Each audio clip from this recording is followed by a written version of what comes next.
Saludos, jóvenes. Como te venía hablando anteriormente, los 4 estados financieros que se usan en las empresas son el estado de ingresos y gastos, también conocido como el estado de pérdidas y ganancias o el income statement. Se le conoce como el estado de los resultados financieros de las operaciones que ha realizado una empresa durante un periodo de tiempo en específico, aunque suele elaborarse trimestralmente con fines informativos o para ser enviado al SEC. También se presenta mensualmente para uso de la gerencia y cada trimestre con usos fiscales, entre ellos el envío a la Comisión de Intercambio de Valores. En el capítulo 3 del libro, si estás usando la versión en español, así es que se presentan. Más adelante te presentaré los mismos en inglés. El otro estado financiero es el balance general. Este presenta un resumen de la situación financiera de la empresa en un momento específico, a una fecha. El balance general trabaja con la presentación de los activos de la empresa, que son lo que posee la empresa, sus recursos para poder operar. También presenta las deudas, que son el financiamiento y lo que debe la empresa, y la presentación del patrimonio, lo que aporta cada dueño. En este caso, al patrimonio se le puede llamar equidad o capital.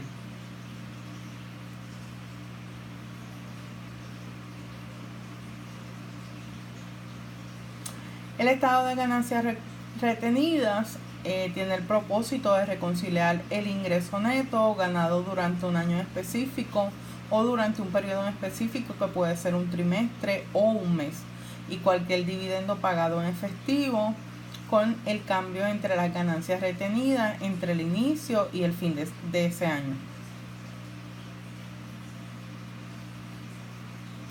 Por último, teóricamente hablando, el estado de flujo de efectivo, lo que presenta un resumen de las entradas y salidas de efectivo en la empresa, reflejando lo que se ha usado en los diferentes tipos de actividades que se observaron y se estudiaron en contabilidad financiera o la contabilidad 1, en donde estas actividades son actividades operacionales, de inversiones y de financiamiento. El estado de flujo de efectivo tiene el propósito de reconciliar los cambios en su efectivo y los valores negociables durante el periodo. Este estado no solamente aporta datos sobre las actividades de inversión, financiamiento y operaciones, sino que también vincula el estado de pérdidas y ganancias y los balances anteriores.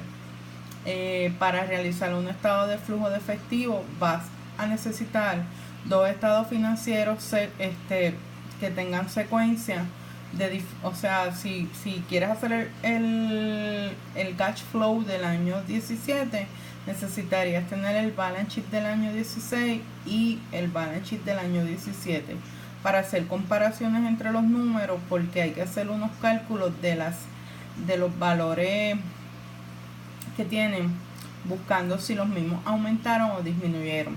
También vas a tener que hacer uso de data que está en el estado de pérdidas y ganancias, o sea, en el income statement.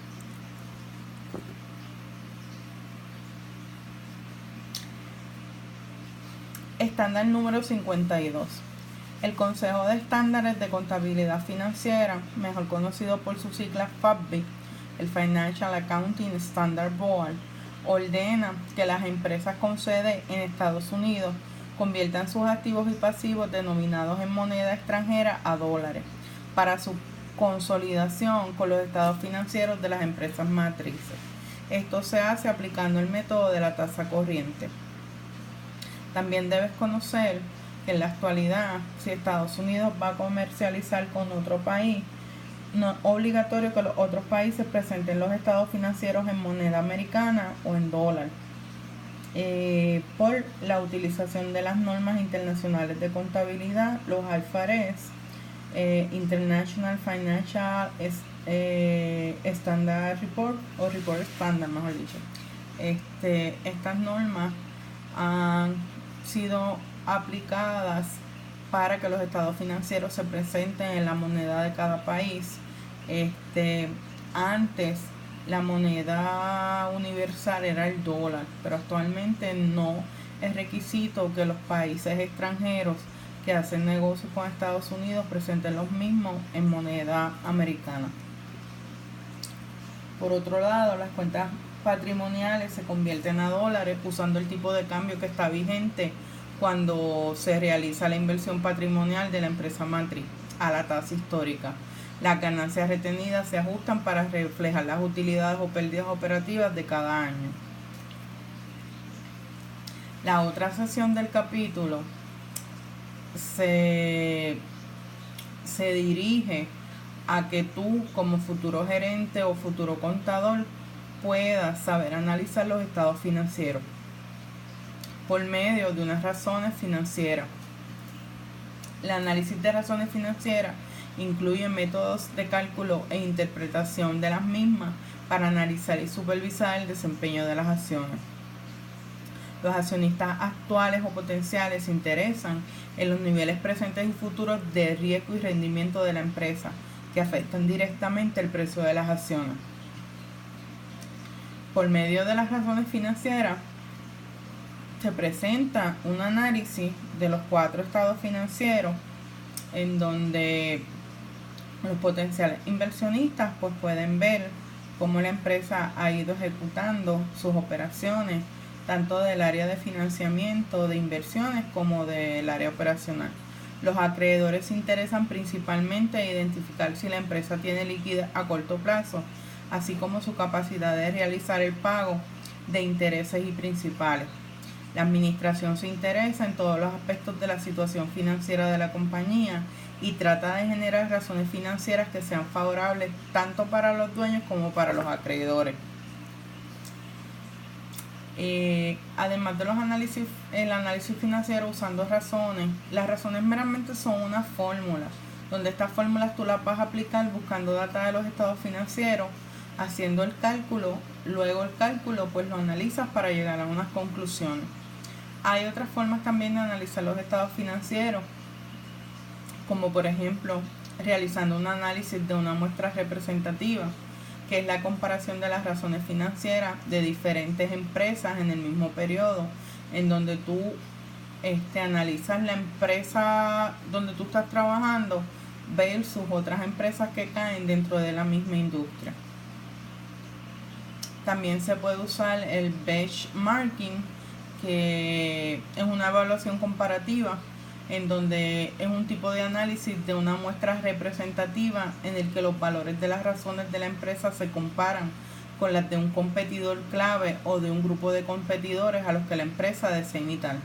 Las comparaciones con los promedios industriales también es muy común, como se ilustra en el siguiente ejemplo.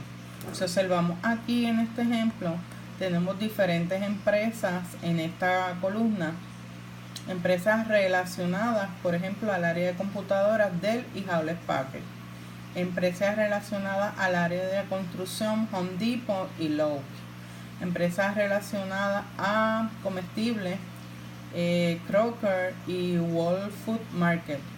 Empresas que venden mercancía en general Sears, Walmart. Aquí pues lo que hicieron fue recolectar la data de los cálculos de las razones financieras y hacer un resumen de las mismas en donde tú puedes comparar. También otra forma de analizar estados financieros usando análisis de series temporales, que es la evaluación del desempeño financiero de la empresa con el paso del tiempo mediante análisis de las razones. Aquí, pues usando el análisis de series temporales, se puede hacer una comparación del desempeño actual y pasado mediante el uso de las razones. Es posible identificar, usando las mismas, el desarrollo de tendencias mediante la comparación de varios años. El enfoque más informativo del análisis de razones financieras combina el análisis de una muestra representativa y el análisis de las series temporales. Aunque las razones financieras aportan información importante para los accionistas, acreedores, los potenciales accionistas, potenciales acreedores, al gobierno, a la gerencia en general, existen unas preocupaciones del uso de las mismas. Las razones tienden a revelar desviaciones importantes de la norma simplemente por medio de la posibilidad de que existe un problema y quizás no te des cuenta. Por lo general, una sola razón no ofrece suficiente información para o tomar una decisión o poder evaluar el desempeño general de la empresa. Las razones que se comparan deben calcularse usando datos financieros con fechas en un mismo periodo y es preferiblemente usar estados financieros auditados. La data financiera que se compara debe generarse de la misma forma. Otro aspecto que quizá no se nota a simple vista en los estados financieros es la inflación. Esta puede distorsionar los resultados que ofrecen los mismos. Las razones financieras se estudian por medio de unos grupos. El primer grupo de ellos es la razón de lucratividad, las razones de